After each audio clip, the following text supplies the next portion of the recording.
Hola, buenos días. El día de hoy vamos a hablar sobre todos los temas que tienen que ver con biología 1 y 2, pero obviamente debemos empezar con el principio. Así que los primeros temas que vamos a ver es biología como ciencias de la vida.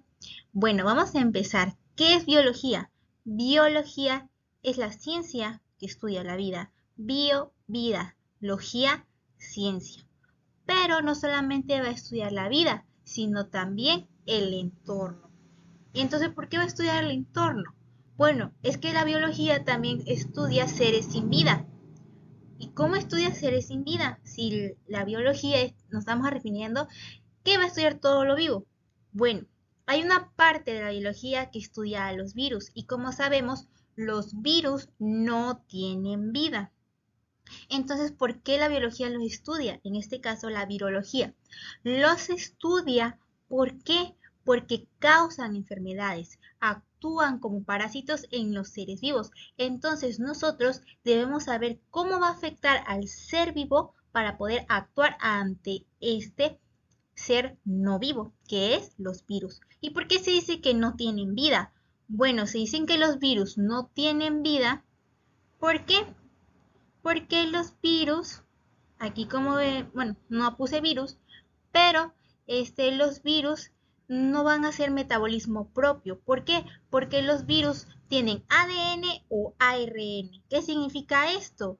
Que pueden ser desoxirrivirus o ribovirus, lo que significa que nunca van a poder tener los dos. Y si tienen los dos es porque van a realizar la síntesis de proteínas, van a tener su propio metabolismo, van a crear aminoácidos, pero como solamente entienden ADN o ARN, nunca, nunca van a poder actuar por sí solos, ni hacer metabolismo solos, ni respiración solo. Solamente cuando infecten a un ser vivo, ahí sí van a poder actuar lo que sea.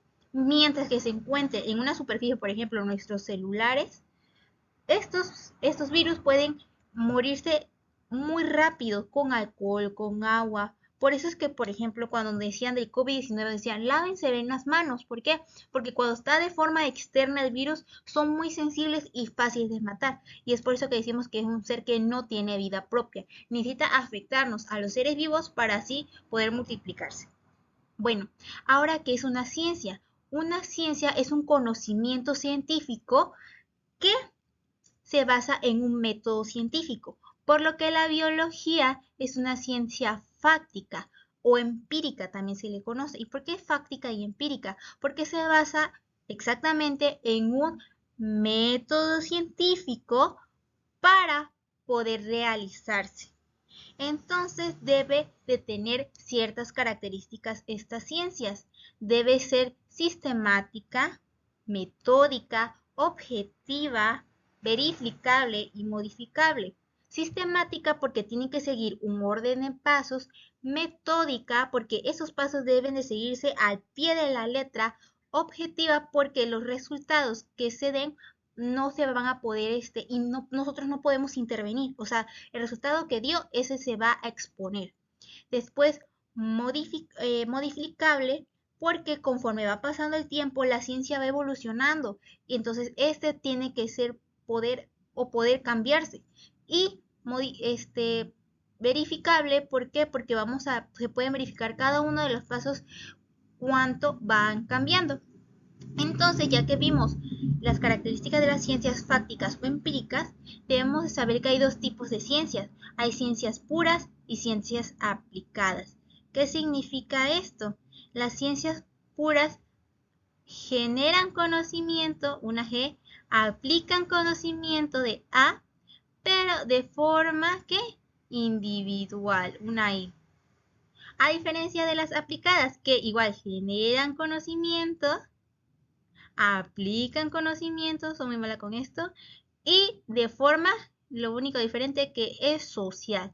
Entonces, ¿qué pasa aquí? La biología es una ciencia pura. ¿Por qué? Porque actúa de manera individual. A diferencia de las aplicadas, que aquí vamos a formar, bueno, van a actuar de forma social.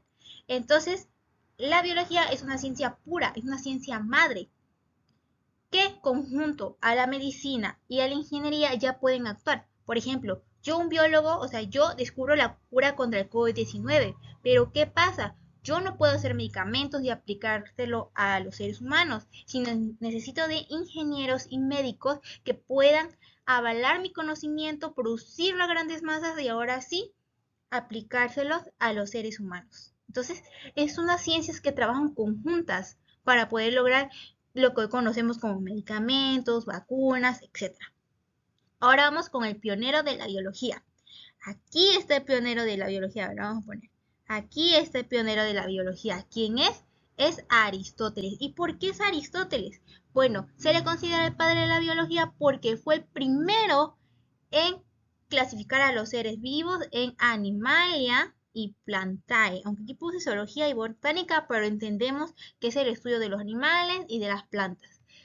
Y también porque él fue el primero en crear la primera teoría de la vida, que fue la de la generación espontánea o abiogénesis. Anoten todo, o abiogénesis. ¿Por qué? Él dijo que todo ser inerte, por ejemplo, yo tengo un marcador, o en ese caso vamos a suponer que es un palito. A este palito yo le aplico fuerza vital o entelequia y ya se hace un ser vivo. Eso decía Aristóteles, o sea, de un palito obtenía un árbol, un ser vivo que tenía vida. Entonces, eso decía Aristóteles. Pero obviamente más adelante vamos a ver que esto no es cierto. No es cierto. Pero sí le damos bueno, el nombre al que es el pionero porque fue el primero en decirnos cómo clasificar a los seres vivos y cómo él pensó que se había creado la vida. Después tenemos la difusión de los términos. El término biología fue difundido por Treviranus y Lamarck en sus libros. En sí, ya antes se tenía conocimiento, como vimos Aristóteles hace 4000 años antes de Cristo, sobre conocimientos de biología, pero no había una palabra como tal que clasificara a las ciencias que estudia la vida. Y ya Treviranus y Lamarck fueron los primeros en publicar en sus libros la palabra biología. Bueno, ya conociendo esto, ahora vamos al método científico. Ahora sí, el método científico antes no se seguía este orden que podemos ver aquí, pero en 1620 Bacon llegó a ordenarlos de esta manera. Así como vemos aquí, observación, hipótesis, experimentación, análisis de resultados y conclusión. Perdón. Y dijo que debe de ser un método inductivo. ¿Por qué inductivo? Porque primero se debe de demostrar y después se tiene que concluir. Y nosotros muy comúnmente primero concluimos sin antes haber demostrado y seguir pasos para decir que esto es así. Bueno, entonces vamos a poner un ejemplo de un método científico para que ustedes lo puedan entender. Primero tenemos la observación. En la observación yo voy a observar algo de mi entorno, un fenómeno que a mí me cause curiosidad, o sea, que me haga preguntarme muchas cosas. Por ejemplo, vamos a poner, unos alumnos fueron al Amazonas a investigar, a ver qué encontraban. Se dieron cuenta que en el Amazonas había mucha basura plástica en el suelo. Eso les llamó muchísimo la atención. Y ahí la observación, algo que te llame la atención, un fenómeno que te cause esa intriga de que quieres saber más. Entonces aquí fue la basura plástica en una selva. ¿Cómo va a haber basura plástica en una selva? Bueno, ya observaron. Y vieron que alrededor de unos honguitos no había basura plástica. Ahí ya va la hipótesis, que es una supuesta respuesta que, ante un fenómeno que puede ser verdadera o falsa. Entonces ahí dijeron, ¿será que el honguito secrete una sustancia que degrade la basura plástica? Ahí tengo mi hipótesis. Ahí tengo mi hipótesis. Entonces se cortaron el honguito, se lo llevaron al laboratorio y empezaron a hacer pruebas del honguito. Entonces, ya que tuvieron sus varios experimentos, hicieron el análisis de resultados. De todos los resultados los clasificaron cuantitativamente en números y cualitativamente, más descriptivo.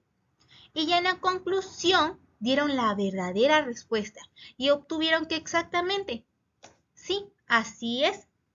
El hongo secretaba una sustancia que degradaba el plástico y es por eso que alrededor de ellos no había basura plástica. Y eso sorprendió a todos. Entonces, aquí en la conclusión puedo ya hacer mi publicación, dar a conocer al mundo esta respuesta. O también, dependiendo de lo que hayamos descubierto, podemos hacer una, ay no, una ley, una ley o una teoría. ¿Cuál es la diferencia de estas dos? La teoría es la descripción de un fenómeno, entonces el cual puede cambiar, el cual la ley te explica el suceso, entonces este no puede cambiar. La teoría conforme va pasando el tiempo sí puede cambiar, pero la ley no te explica lo que pasó y ya, esa ley nunca puede cambiar. Bueno, ya que terminamos con el método científico, ahora nos vamos con las ramas de la biología. Vamos a empezar con la zoología. La zoología es la rama que estudia a los animales, pero conforme fue pasando el tiempo, estas dos ramas, como la zoología y la botánica, se fue clasificando. El padre de estas primeras dos ramas, ¿quién era? Aristóteles, recordemos, Aristóteles. Entonces, Aristóteles dijo, no es verde y se mueve, es animal. Es verde y no se mueve, es planta. Así, listo, así lo clasificó. Sin más detalles, sin más preámbulos, así. Luego, la zoología la subclasificó en mastología, mamíferos, ornitología, aves, herpetología, reptiles o anfibios, ictiología, peces, entomología, insectos, carcinología, crustáceos, malacología, moluscos y helmintología, gusanos. Está muy fácil de aprender. Con las palabritas del principio, mira, rapidito te las aprendes. Después tenemos la botánica. Estudia a las plantas. Con semilla se van a llamar espermatofitas o fanerogamas. Y las plantas sin semillas va a llamarse briófitas o pteridófitas. Más adelante veremos los reinos completamente. Después tenemos a la microbiología, el cual a mediados del siglo XVIII, ¿quién apareció? El microscopio. Entonces, ¿quién fue el primero en ver una célula que no estaba viva, pero sí le dio el nombre de la célula que hoy conocemos? Bueno, este fue Robert Hooke. Robert Hooke fue el primero en ver una célula que no estaba viva. ¿Y cómo lo vio? Al ver un pedazo de corcho, el cual le recordó a las pequeñas celdillas con los que están compuestos los panales de abeja. O también otros autores dicen que les recordó a los pequeños cuartitos de los monjes en ese entonces. Entonces Robert Hooke, que fue escribir, pero ustedes me entienden, anoten. Robert Hooke fue el primero en ver una célula no viva y la llamó célula. Ya después la protozoología, ¿quién fue en primero en ver un protozoario? Que primero lo llamó un animal pequeño, animálculo, que tenía un flagelo. Fue Anton van Leeuwenhoek. Él fue el padre de la protozoología. Después tenemos a la bacteriología. ¿Quién fue primero en ver una bacteria en cual en muchos años habían plagas de esta enfermedad llamada tuberculosis? Y él le llamó mucha atención a esta enfermedad y dijo, no, yo tengo que investigarla. Fue Robert Koch. Robert Koch, él era un médico que investigó toda esa enfermedad de la tuberculosis y se dio cuenta que era una bacteria. Y gracias a este descubrimiento de Robert Koch, a la bacteria que causa la tuberculosis se le llama bacilo de Koch. Después tenemos la virología. En ese entonces no había un microscopio como tal que pudiera ver algo tan diminuto como los virus, que son agentes venenosos que nos causan enfermedades muy malas. Como vimos, cuando te infectan ya no se quita, solamente se pueden controlar, pero ya quitar de tu cuerpo nunca. Entonces, ¿qué pasa ahí? El primero en intuir que existía algo más pequeño que un protozoario y más pequeño que una bacteria fue Louis Pasteur. Entonces a Louis Pasteur le debemos el conocimiento en ese entonces previo de los virus. Ahora que ya acabamos con esto, vamos a la siguiente diapositiva. Entonces seguimos con las partes de los seres vivos. Bueno, vamos a hablar que la citología, fácil, aquí está fácil. Citología estudia las células. La histología estudia los tejidos. La anatomía estudia las partes del cuerpo. La fisiología, las funciones de los seres vivos. La ecología estudia en cómo interactúan los seres vivos con el medio. La taxonomía, la clasificación de los seres vivos. La taxonomía, la clasificación de los seres vivos, la genética estudia las leyes de la herencia, la evolución estudia el origen y los procesos evolutivos de los seres vivos, la embriología, las fases embrionarias y la etología, el comportamiento de todos los seres vivos. Ahora vamos con las ciencias relacionadas. Hay muchas ciencias, pero esas son las más principales. La bioquímica estudia las reacciones químicas de nuestro cuerpo. Entonces aquí se mezcla química con biología, que de hecho están súper relacionadas, o sea, van de la mano. La biofísica estudia la energía, la energía que se encuentra en los seres vivos. La paleontología estudia los restos fósiles y la bioestadística se trata de las matemáticas aplicadas en la biología, que, uy, esperemos que no sea mucho. Vamos con la otra diapositiva. Esta está muy fácil, por eso no me tardé mucho.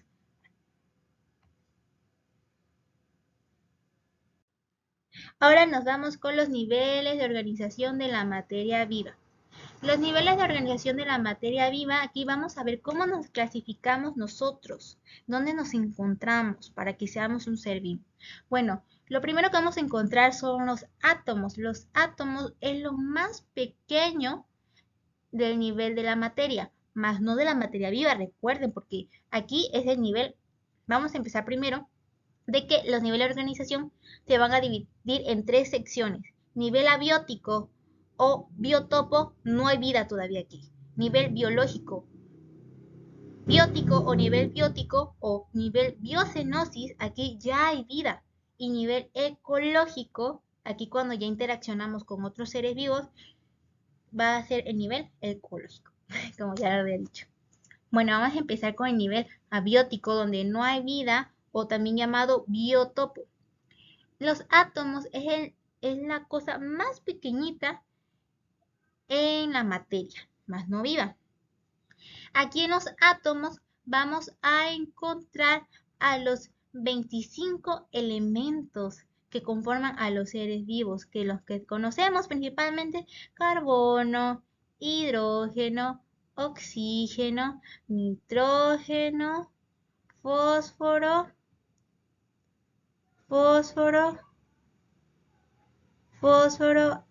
azufre, el CHOMS, el llamado CHOMS. Entonces, estos, y todavía faltan más, son 25 aproximadamente. Estos, si se dan cuenta, son elementos de la tabla periódica, pero solamente los que conforman a los seres vivos, que como ya había dicho, son aproximadamente 25 elementos. Después tenemos las moléculas, que las moléculas, algunas que las conocemos, que es la unión de átomos, el H2O. ¿Quién no conoce el H2O? Uy, no, una rica taza de agua que nos hace muy bien a todos en vez de juguitos y esas cosas. No, no, no, no, no. Después tenemos el ozono, nuestra capa de ozono. Aquí tenemos 3 átomos de oxígeno, 2 átomos de hidrógeno y 1 de oxígeno. Si se dan cuenta, es la unión de átomos. Después tenemos a las macromoléculas. ¿Quién tenemos a las macromoléculas? Aquí tenemos a nuestros biomoléculas orgánicas. Aquí tenemos a los carbohidratos, tenemos a los lípidos, tenemos a las proteínas y tenemos a los ácidos nucleicos. O sea, el ADN y ARN. Ácidos nucleicos, ADN y ARN. Y en la supramolécula, ¿qué tenemos? ¿Qué tenemos? En la supramolécula vamos a tener las organelas, que iba a poner el nombre, pero mejor una flechita, las organelas que están acá, y a los virus.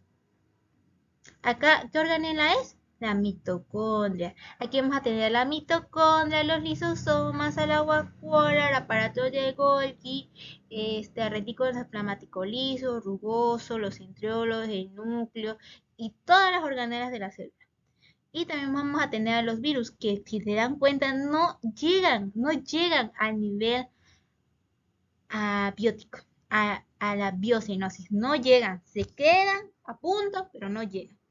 Después tenemos el nivel celular. En el nivel celular ya vamos a encontrar a la célula eucariota y procariota. Recordemos que por clasificación evolutiva, primero son las procariotas, que no tienen carioteca, o sea, un núcleo definido, que a diferencia de las eucariotas sí tienen.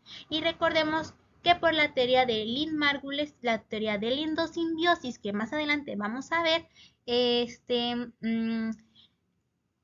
¿cómo se dice? El nivel celular, dicen que que una célula procariota se comía a otra y se comía a otra y se comía a otra y formaron simbiosis dentro de ella. Y es así como que se fueron formando organelas dentro de la célula y se formó la célula eucariota, como esa que está aquí.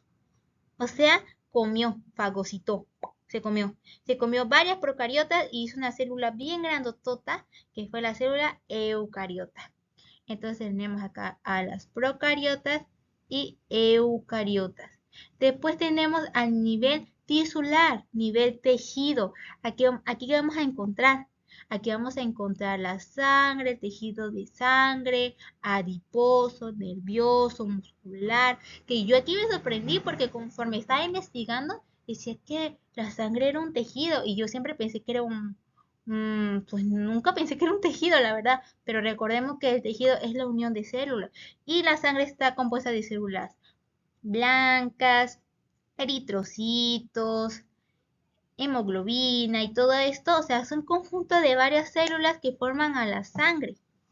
Después tenemos a nivel orgánico, o sea, a nivel órganos. Aquí vamos a tener el órgano más grande de nuestro cuerpo, que es la piel, como podemos ver aquí a este muchachito, bueno, a este humano, aquí, un ser vivo, tiene la piel, es nuestro órgano más grande, mientras que el segundo más grande es el hígado. Yo me sorprendí, ¿eh? El hígado es el segundo más grande. Y después ahí tenemos a varios órganos, al corazón, está el estómago, a los riñones.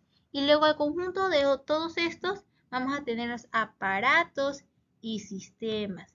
Recordemos que los sistemas tienen órganos iguales, sistema igual, y en los aparatos tienen órganos diferentes. Por ejemplo, sistema nervioso, todo está compuesto por tejido nervioso, mientras que si hablamos de aparato digestivo, tenemos al estómago, al tubo digestivo, si se dan cuenta son diferentes. Entonces por eso es que sistemas y aparatos, para recordar, sistema igual, aparato diferente. Listo, se acabó. Pasaste el examen. Después tenemos el nivel individuo. Ya al poner muchas células, al unirlas a hacer tejidos, al unir los tejidos a hacer órganos, al unirlos a hacer aparatos y sistemas, formas a un individuo, a este muchachito que está acá. Formas todo esto. Y tú que estás viendo este video, también eres un individuo. Pero ¿qué pasa si yo convivo con mi hermana, con mi mamá, con mi papá? Se dan cuenta que somos de la misma especie, somos seres humanos. Aquí ya entra la población, que es la unión en un mismo espacio y tiempo de una misma especie, en este caso seres humanos. Entonces, cuando yo estoy con mi mamá, mi papá, mi hermana, somos una población. O en mi salón de clases somos una población. Pero ¿qué pasa en la comunidad? Cuando yo convivo con otras poblaciones diferentes. ¿Qué pasa cuando yo convivo con mi gatito, con mi perrito? O cuando voy a un zoológico. Ahí es una comunidad, porque no solamente estamos conviviendo una misma especie en común, en un tiempo y área determinada. No, ahí estoy conviviendo con otros tipos de poblaciones. Entonces ya es un ecosistema, una comunidad. Ahora sí, vamos con ecosistema. Ecosistema es cuando yo convivo con factores abióticos y bióticos. Factores abióticos, biotopo, y factores bióticos, biocenosis. Seres con vida y seres sin vida. Seres con vida, nosotros los seres humanos, los animales, las plantas. Seres sin vida, la luz solar, el cielo, la tierra, el agua, que en conjunto necesitamos convivir porque nosotros sin esto no podemos vivir. Entonces es la unión de estos dos factores abióticos y bióticos. Y cuando cuando un ecosistema, por ejemplo, el ecosistema de mi escuela y el ecosistema de la calle, hay una frontera. Esta frontera, te digo, ¿cómo se llama? Ecotono. Entonces, a la unión de la población, de la comunidad, del ecosistema, ¿qué hacemos? Hacemos nuestra biosfera, nuestro planeta Tierra. Pero en nuestro planeta Tierra hay diferentes biomas. ¿Qué son los biomas? Son características de flora y fauna de un lugar en específico. Por ejemplo, si yo hablo de un desierto, ¿qué me imagino? Me imagino un solazo, un calor, no hay agua, no hay nada. Hay camellitos nada más. Ay, no, qué feo camello. Pero tú imagínate es un camello. Eso es un desierto, ¿no? Yo me lo imagino. Pero si me voy a una selva, no, hombre, hay árboles, hay mucha agua, mucha vegetación, pajaritos, jaguares. Entonces, si se dan cuenta, son totalmente diferentes, porque tienen características específicas como flora y fauna. Entonces un bioma, por ejemplo, si hablo de bioma, voy a hablar de un lugar determinado con unas características de flora y fauna determinadas. Un desierto, me dices un bioma. ¿Por qué? Porque no hay agua, hace mucha calor, hay cactus, hay un desierto enorme, pura arena. Pero si me dicen que es una selva, no, pues yo digo sus características comunes, ¿no? Hay árboles, mucha agua, mucha humedad, hay mucha calor, hay muchos mosquitos, hay muchos animales, plantas, insectos. Eso es un bioma. Ahora nos vamos a la última diapositiva. ¿Ven? A ver. Vamos, seguimos con ya 27 minutos. Seguimos con características de los seres vivos. Bueno, vamos a hablar de nuestras características. Si te preguntan si es un ser vivo, tienes que preguntarte si tiene eso. Y si no tiene uno de estos, amigos, no es un ser vivo, es otra cosa. Entonces vamos a empezar. Ahí tenemos naturaleza celular. ¿Qué es naturaleza celular? Bueno, naturaleza celular dice que todos los seres vivos estamos compuestos por células y exactamente así es. ¿Quién dice esto? La teoría de Sladen y Schwann, que más adelante la vamos a ver cuando lleguemos a célula eucariota. El cual nosotros todos estamos conformados por células, ¿eh? Todos los seres vivos tenemos células, el cual de acuerdo a su evolución vimos que vamos a tener células procariotas y eucariotas. Las procariotas recordemos que van a ser unicelulares y las eucariotas van a ser pluricelulares. Las unicelulares, por ejemplo, son los protozoarios, algunas algas, algunos hongos, y las pluricelulares, ahí vamos a encontrar a los animales y a las plantas. Y una diferencia muy que a veces yo me quedé sorprendida, dice pluricelular y multicelular es lo mismo. Es lo mismo porque tienen muchas células, pero pluricelular es cuando están compuestos de tejido igual, mientras que las multicelulares es seres vivos que están compuestos por tejidos diferentes. Y aquí entramos nosotros, somos multicelulares. Después tenemos la reproducción. ¿Qué es la reproducción? Es la perpetuación de la especie. Con la reproducción nosotros vamos a perpetuar nuestra especie, no solamente los seres humanos, los animales, las plantas, las bacterias, los protozoarios, pero a veces no es de manera sexual, sino asexual. ¿Cómo es asexual? Bueno, no hay presencia de gametos. ¿Qué son los gametos? El ovocito secundario, o como lo conocen algunos, óvulos, pero no es correcto llamado óvulo porque se llama óvulo cuando ya está fecundado. Entonces vamos a llamarlo ovocito secundario y espermatozoide.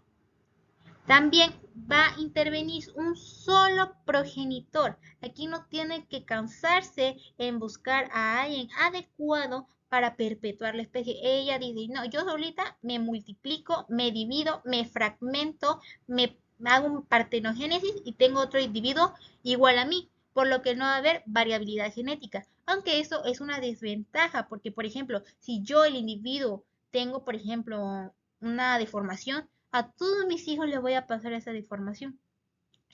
Ya después tenemos la sexual. Aquí sí hay presencia de ovocitos secundarios y espermatozoides, que son gametos. Aquí puede ser un individuo o dos. Como un individuo, si yo sé que se puede con la unión de los dos, ¿no? Y no. Como por ejemplo, las plantas son hermafroditas. Aunque sean un individuo, tienen los dos gametos. Y aunque sean un individuo, y como tienen los dos gametos, se fecunda. Entonces sí es reproducción asexual. Y aquí hay una muy buena ventaja, es que sí hay variabilidad genética. Sí hay variabilidad genética en la sexual, lo que hace que mi descendencia sea totalmente diferente a mí y se vaya adaptando mejor al ambiente en donde se va a encontrar, donde va a vivir. Después tenemos el metabolismo. El metabolismo es el conjunto de reacciones químicas en donde las enzimas van a actuar y van a hacer que las reacciones químicas sucedan más rápido, pero con menos gasto de energía. Aquí tenemos al catabolismo y al anabolismo. El catabolismo va a cortar cadenas y va a producir en este cortamiento energía, va a liberar energía. Pero en el anabolismo va a construir estas cadenas y va a gastar energía, va a gastar la energía. Más adelante vamos a ver qué tipos de enzimas actúan aquí. Después tenemos la irritabilidad, que es la capacidad de nosotros a reaccionar ante estímulos. Esos estímulos, por ejemplo, si hace mucho frío, a veces se nos pone la piel de gallina. O si hay algo caliente, dependiendo si tengo frío me acerco y si me está quemando me alejo. Eso es responder ante estímulos. Aquí tenemos el tropismo y la anasia que puede ocurrir en plantas y animales y la ataxia que no ocurre en plantas, solamente en animales. Y va a ser el tropismo, va a ser un movimiento irreversible. Si mi planta se mueve por hidrotropismo, se va a mover hacia el agua. O sea, mi plantita está aquí, ya ven, aquí, y acá hay agua. Entonces yo me muevo hacia el agua. Y si hace tropismo, ya no se mueve, y ahí se queda. Pero si es por nastia, solamente va a ser un movimiento momentáneo, entonces va a volver a su estado original. Y la taxia de la misma manera, solamente que van a ser en animales. Después tenemos el crecimiento, que es el aumento de masa y volumen de un ser vivo. Por ejemplo, nosotros conforme vamos creciendo, vamos aumentando de estatura. Los unicelulares solamente crecen en volumen, o sea, de ser así, aumentan el volumen a más así. O sea, se hacen más grandecitos. Pero los pluricelulares van a aumentar la cantidad de volumen y de células. Entonces nosotros conforme vamos creciendo, lo que pasa es que van aumentando, sí vamos creciendo así, como las unicelulares, pero va aumentando las células, lo que hace que crezcamos más y más y más. Pero nuestro crecimiento, como dice ahí, va a ser definido y determinado. O sea que a cierta edad ya no vamos a crecer más. O sea, nosotros los seres humanos vamos a crecer en mujeres hasta los 18 y los hombres creo que hasta los 21. A diferencia de las plantas que crecen de forma indefinida e indeterminada. Si se dan cuenta, hay plantas que miden enorme, o sea, están enormes, que llegan hasta la otra cuadra y siguen creciendo y creciendo y creciendo, si sus condiciones son favorables. Sorprendente, ¿no? Después tenemos la homeostasis, que es la regulación en el equilibrio interno. ¿Ahí cómo es? Bueno, ahí es que nuestro cuerpo, hace todo lo posible para que internamente todo lo que ocurre en nuestro cuerpo se mantenga en equilibrio. Por ejemplo, nuestra temperatura. Nosotros tenemos una temperatura de 37 grados. Esta nunca debe de subir ni de bajar. Por ejemplo, si empieza a hacer mucho frío, ¿qué hace nuestro cuerpo cuando empieza a bajar la temperatura? Empieza a hacer contracciones musculares, empezamos a temblar.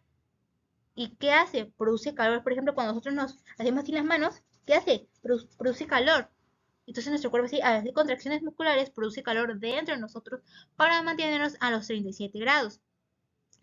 O, por ejemplo, si estamos muriéndonos de temperatura, ya no aguantas tú la cabeza, no, tienes frío por dentro.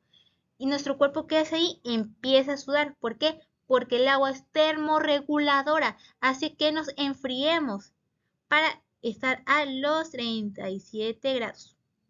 Después tenemos a la adaptación, que va conjunto a la evolución. Primero evoluciono y después me adapto, el cual es un conjunto de cambios morfológicos, fisiológicos, etológicos y genéticos, el cual con el paso del tiempo te vas adaptando al ambiente. Por ejemplo, los cactus a lo mejor hace muchos siglos tenían hojas, pero al ver lo que solamente crecían en áreas donde no llovía, que la lluvia era escasa, que no había agua y había mucho sol, no podían tener hojas como esta, mira, estas. ¿Por qué? Porque en las hojas se pierde mucha agua. Entonces tuvieron que adaptarse, evolucionar y en vez de tener hojitas, un cactus empezó a tener espinas, que en sí son hojitas, pero en forma de espinas. Entonces así, con estas espinas, no pierden casi agua. Entonces se adaptaron. O también los osos polares. Anteriormente no eran así blancos como los conocemos actualmente. Lo que pasa es que al ver que vivía en una zona blanca, pues tuvieron que evolucionar durante mucho tiempo y adaptarse para poder camuflajearse, porque si no, iban a estar expuestos a sus depredadores. Y como vimos, esto es la biología como ciencia de la vida y características de los seres vivos. En otro video vamos a ver sobre las biomoléculas orgánicas e inorgánicas, el cual así vamos completando poco a poco esta serie de videos de biología como ciencia de la vida. Adiós. ¿Cómo se pone esto? Fail.